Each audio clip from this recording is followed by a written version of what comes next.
A gente vai agora falar mais sobre a Assembleia Geral da Petrobras, de acionistas, que vai eleger um novo conselho de administração da estatal. Para a gente entender melhor esse momento importante da empresa, convidamos para conversar com todos nós a Virgínia Parente, que é economista e professora do Instituto de Energia e Ambiente da USP.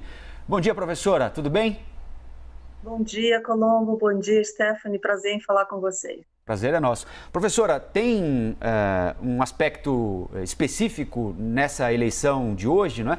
Porque o governo está insistindo com a nomeação de alguns indicados que tiveram a nomeação desaconselhada por instâncias inferiores da Petrobras, que não tem autoridade para vetar, mas desaconselharam. O governo falou, não, na nossa avaliação não há conflito de interesse, vamos adiante.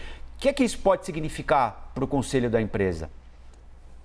Olha, é importante que os telespectadores saibam, não é, que o Conselho de Administração é a instância mais importante de uma empresa. Ele está acima da presidência, acima de todas as diretorias, e é justamente esse grupo de pessoas de reputação ilibada, de conhecimento de causa, de conhecimento reconhecido, né, na área, que definem as principais estratégias da empresa.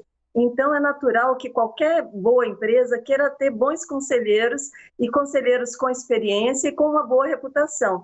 Então, essa percepção de que a reputação ou conhecimento, ou mesmo a designação, né, dos destinos, a definição dos destinos da empresa não vai ser o melhor para a sua sobrevivência no longo prazo, para a sua melhor rentabilidade e para servir o país, tudo isso é colocado em xeque quando nós temos esse questionamento por uma série de razões. Questionamento feito, a gente consegue deixar para trás, caso esses nomes venham a ser, como tudo indica, serão aprovados. O que a gente espera desse comando da Petrobras? Já há alguma repercussão sobre isso no mercado também, Virgínia? De um modo geral, quando a empresa abraça bons conselheiros, isso dá... se espera que ela vai ter uma boa performance e essa expectativa futura se reflete no presente e as ações sobem. É como se a gente estivesse considerando comprar um imóvel numa região e de repente tem uma boa notícia sobre a região e se esse imóvel é para alugar ou para ser vendido depois, o valor do imóvel sobe, os aluguéis sobem. A mesma coisa acontece com as ações.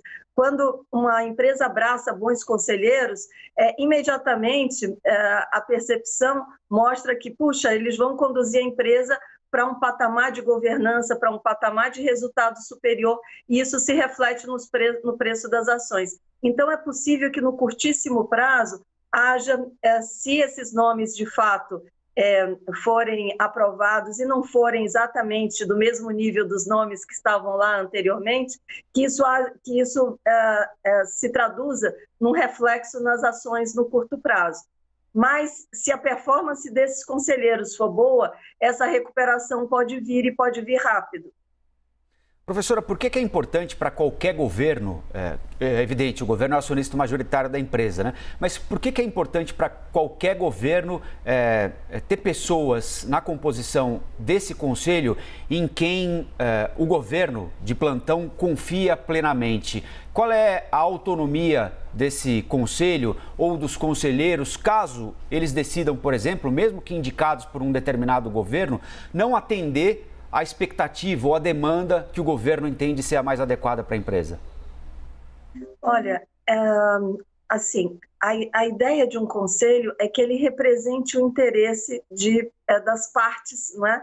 que tem interesse na empresa.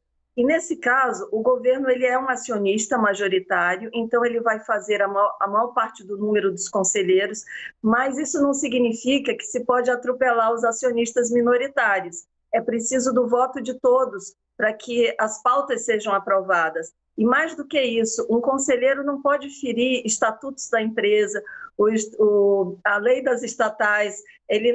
Um conselheiro não pode abraçar, por exemplo, pautas eleitoreiras às custas do resultado da empresa. Então, as empresas, de um modo geral, estatais, de economia mista, que é o caso da Petrobras, com capital privado, vários fundos de pensão, várias pessoas físicas que já pagam tributos, não é? Pegam parte das suas reservas e aplicam em ações.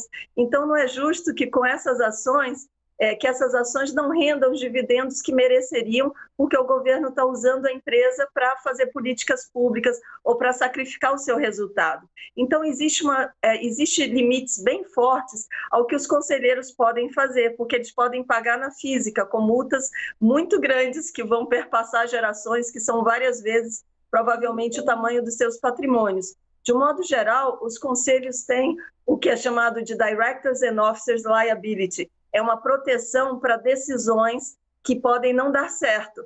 Mas esse mecanismo só é acionado quando as decisões foram feitas no melhor intuito para o resultado da empresa e, por acaso, alguma coisa desandou. Não quando, a priori, ela vai sacrificar ou vai levar a empresa para um pior nível de resultado. Professora, como é que a gente entende esse tripé que a gente vive agora, né, olhando para a Petrobras? Troca da presidência, agora, né, um novo conselho administrativo sendo eleito e o momento também do preço dos combustíveis aqui para o mercado interno. Interessante, Stephanie, essa consideração.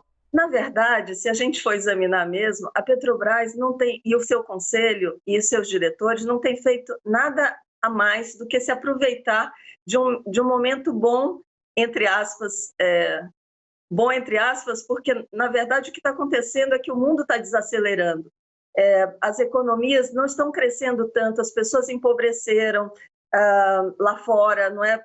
Com a inflação retira o poder de compra, então as pessoas compram menos, as fábricas precisam de menos energia, de menos termoelétricas a petróleo funcionando, as pessoas fazem menos viagens, menos distribuição de mercadorias pelo mundo, e tudo isso reduz a demanda de petróleo. Então, o que a gente está vendo é um momento de recuo da demanda por desaceleração mundial, e quando a demanda cai, o preço acompanha, o preço cai também.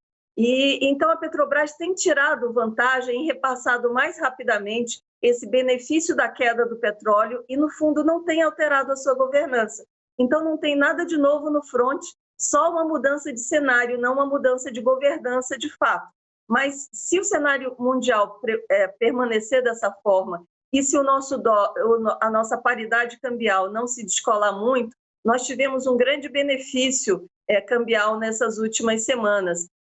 O dólar caiu cerca de uns 35 centavos, quase 10, uns 7% no preço, e tudo isso ajuda. Queda de petróleo, mais queda do dólar, que o petróleo é cotado em moedas fortes no exterior, tudo isso se traduziu em redução de preços dos combustíveis, repassado mais rapidamente. Virgínia Parente, economista, professora do Instituto de Energia e Ambiente da USP. Professora, bom dia, boa sexta-feira para a senhora, obrigado pela entrevista, até mais. Obrigada, um grande abraço para você, para a Stephanie, para você, Colombo, e para todos os telespectadores. Obrigado. Igualmente, professora, obrigada.